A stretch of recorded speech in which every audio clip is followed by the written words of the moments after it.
Everyone loves the way I make yellow squash, so simple and delicious. It's also a healthier option for some of the rich and heavy foods we've been eating. Okay, I'm starting off with 2 pounds of lean ground turkey, and here I have 6 yellow squash, and let me show you how to prepare them. So I've rinsed and cleaned them. I'm going to cut off the end, and I'm going to cut the squash in half lengthwise. Making squash this way is great as a side, but I'm going to show you what I've been doing lately, and it's such a great way for a lower carb, healthier option meal. So I'm scoring the tops of each squash, and I'm just going to repeat the process for all of my yellow squash.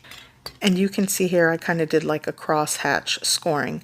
So on a baking sheet lined with parchment paper, I have all of the halves of squash, and I'm going to lightly coat it with some cooking oil. And I'm just going to brush the top surface here. And I'm going to sprinkle with just salt on top, not a lot, and also some freshly ground or cracked black pepper. And that's it. And I'm going to roast this in a preheated oven at 400 degrees Fahrenheit for about 20 to 25 minutes. And that's it.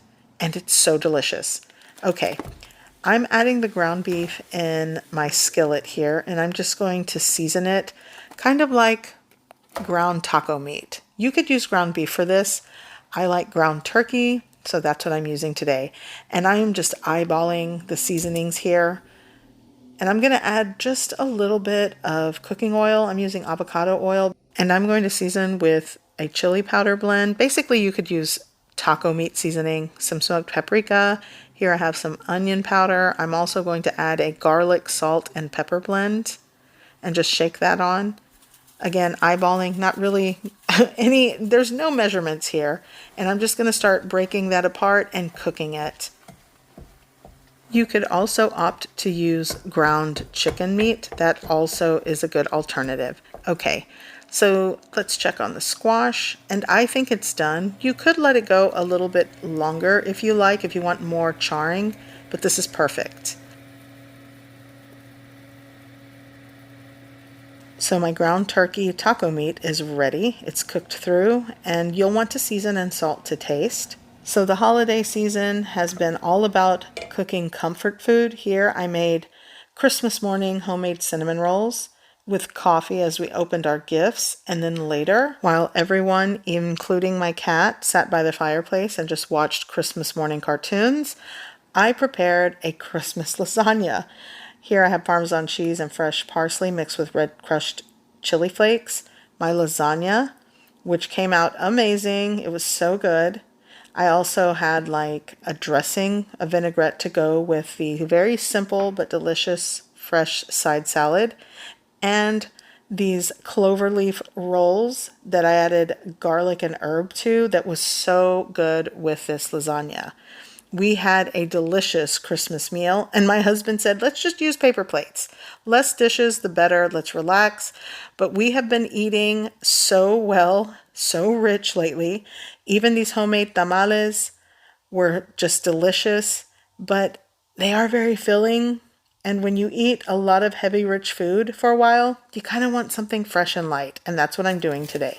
So here, I'm going to add some of the squash onto my plate, 3 slices, and I'm going to top it with the ground turkey meat. And essentially, you can top this the way you would put things in a taco. I am going to just add the meat with some green salsa. And if you are like starting the new year with eating light and fresh, you definitely, instead of using sour cream, you could mix some Greek yogurt with a little bit of water to thin it out. The green salsa, add some fresh lettuce, some tomato.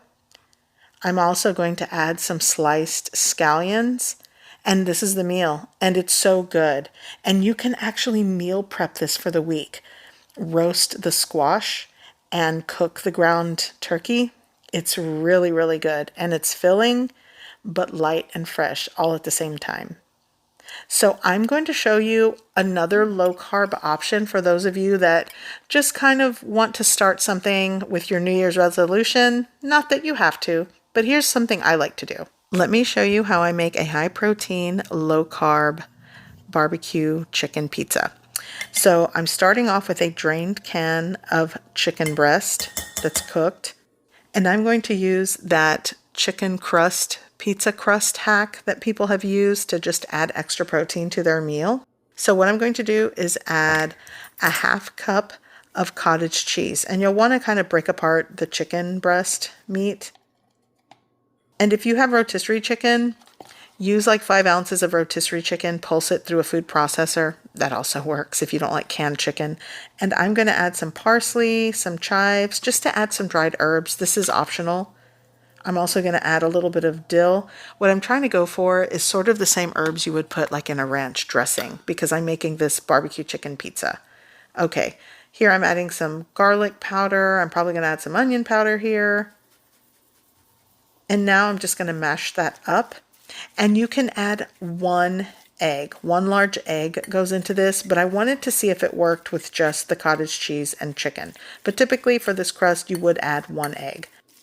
So on a baking sheet with parchment paper, I'm just going to add all of this mixture into the center, and I'm going to press out a circular shape for the pizza crust. And you're just going to flatten and shape it the best that you can. It doesn't have to be perfect, but you want to flatten it into a crust, just like this.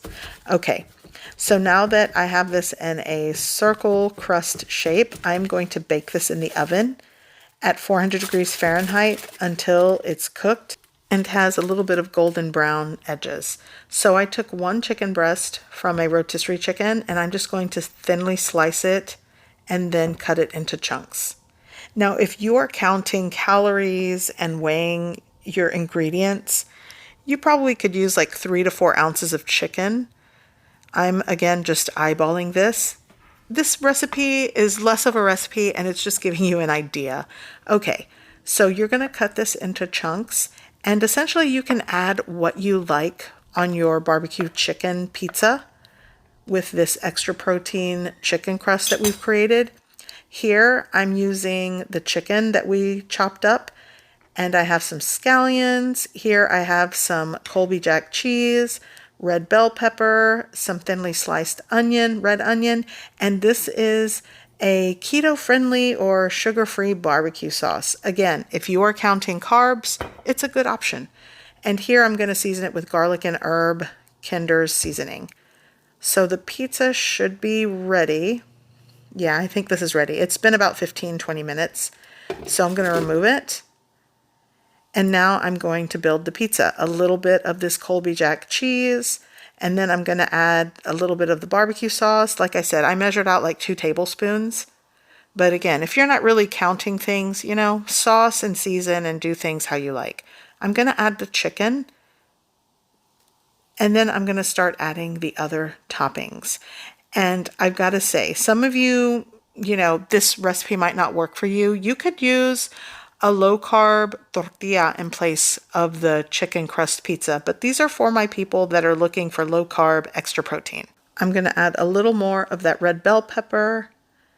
I'm going to season with some of that Kinder's seasoning blend, some onion here, and this is going into my oven for an additional maybe 10 to 15 minutes at 400 degrees Fahrenheit.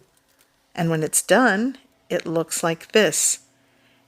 And this is great for a low-carb option, especially if you are craving pizza.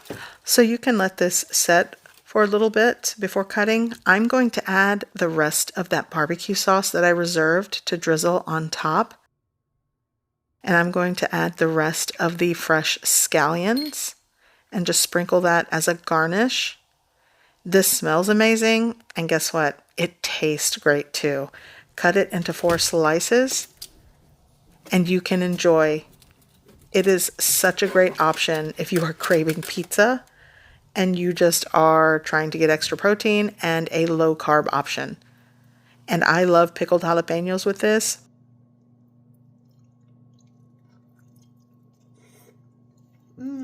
So I hope you give these a try. I hope you like it. And Happy New Year, everyone. See you in the next video.